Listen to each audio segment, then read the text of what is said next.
20 to 10. Crazy about Camberley? From next week, we're getting closer to you in Surrey and North East Hampshire. BBC Surrey, the new name for BBC Southern Counties Radio for where you live.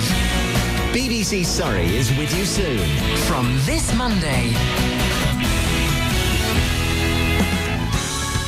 Mark Carter on BBC Southern Counties Radio.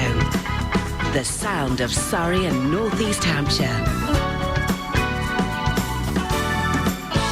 19 minutes to 10, BBC Southern Counties Radio. And from Monday, of course, we become BBC Surrey. But don't retune, don't do anything you can stay right where you are, and you'll still hear us on Monday morning from 7 o'clock. It is time to meet our Prime Minister for the day.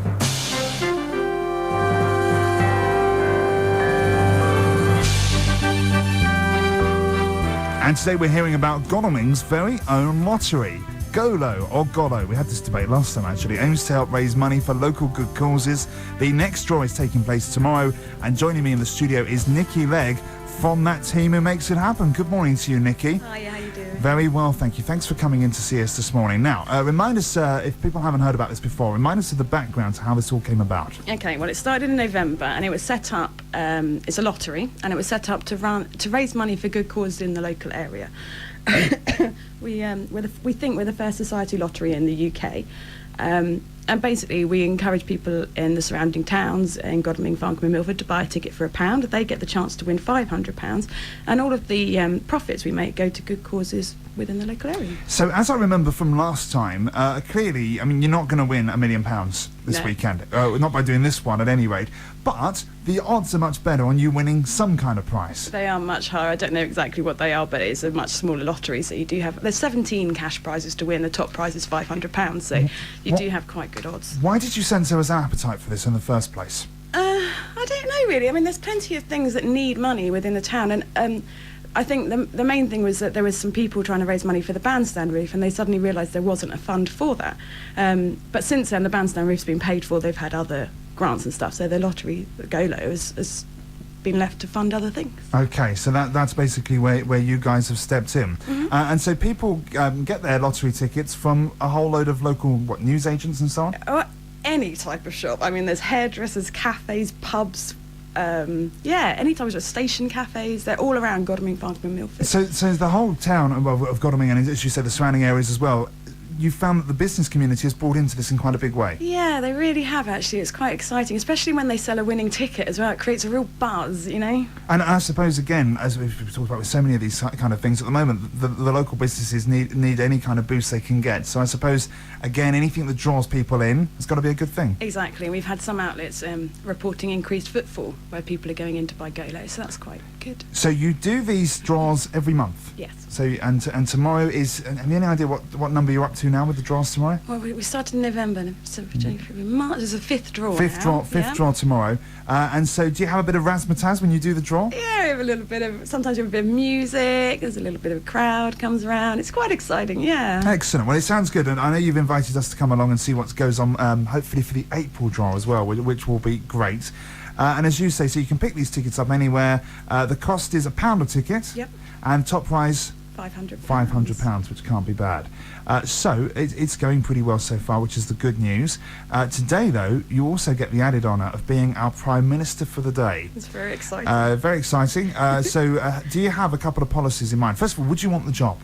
I don't think so, no. I think you can never do it well, can you? You can never please everyone, can you? Well, I just don't think... Gordon Brown's on his world tour at the moment, so, you can go to lots of different places, meet lots of famous people. That might be quite nice, yeah. Rubbing shoulders with celebrities could be fun. You just want the celebrity bit. You don't actually want to do the hard work that goes with it. No. Fair enough. But a couple of policies then. Give us policy number one. Okay, I thought, on the subject of Golo, that everyone should give an hour of their time per month to volunteer for good causes, to plant trees, help at day centres. It's really a rewarding thing to do. It gives you a warm glow inside. And I think it'd be quite nice if everyone started helping each other out a little bit. Do you sense that there needs to be more of that? Do you think people tend to kind of look to sort of sort themselves out first and then maybe think about charity later, or giving up their time at least? I think so, and I think especially in these times, I think you suddenly become quite, I can't think of the word, but you you don't really think about helping other people. You have to look. Yes, there's an element that says look after your own interests when things are tough as they are at the moment. Exactly, you can become quite self-absorbed. But when you start trying to help other people, the world seems to get a little bit better. Yeah, I mean when we saw things like the Queen's Golden Jubilee and stuff like that, and they were coming up with ideas of street parties again and things. Actually, it's quite nice, isn't it? Exactly, that community spirit. Like when we had the snow, everybody was out saying hello. You need to recapture that a little bit. I'll give you a really good example, and it's partly a reflection on me, I suppose. But we had I live in a block of flats, and there's about 40 flats on the site, and they had a residents' meeting earlier on this week. So we all trundled along to the club, the working man's club, where they had a room or whatever. And we went in there. Most of us didn't know each other's names, and some of us hadn't even ever met before. You know, people that actually live within like a few yards, or possibly, you know, live in the same block as you, and you don't know who they are. So actually, anything, as you say, that brings people together has got to be a good thing. Definitely. How many people know their neighbours nowadays? I mean, it's unheard of now, isn't it? That is very, again, as I say, it's very true. And maybe it's because I work funny hours, but you know, you'd imagine on the stairs you would pass more people, but you just don't seem to see people around. Okay, I think that's a great idea. Policy number 2. Would be, again, in the local climate, to support your local independent traders, because you're seeing them die quite quickly, aren't you? And it would just be nice if we could keep as many alive as possible. They're nice. You get good, friendly service. You get quite personal service, and a lot of them will go out of their way to help you out. So I think they're worth supporting.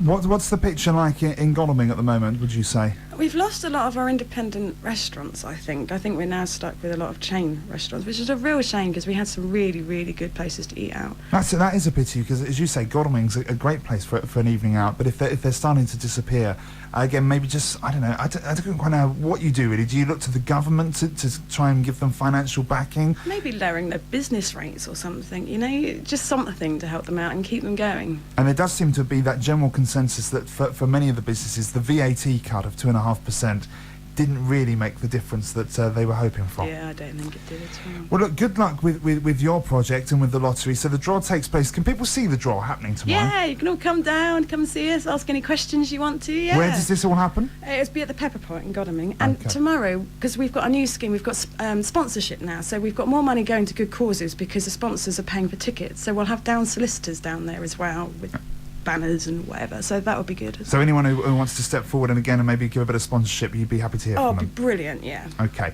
Nikki, thank you so much for being our Prime Minister for the day. Cool. Enjoy the day, and I hope the draw goes well tomorrow. I guess you're probably excluded from buying a ticket, or are you allowed? Yeah, I buy them for friends and family, I just can't buy them for myself. Oh, okay. Maybe I shall give you £1 before you leave, before I leave this morning. It's 12 minutes to 10. If I win, I'll share it with Joe Talbot. Good morning, Of course you Joe. will. You're I will. like a sister to you, aren't I?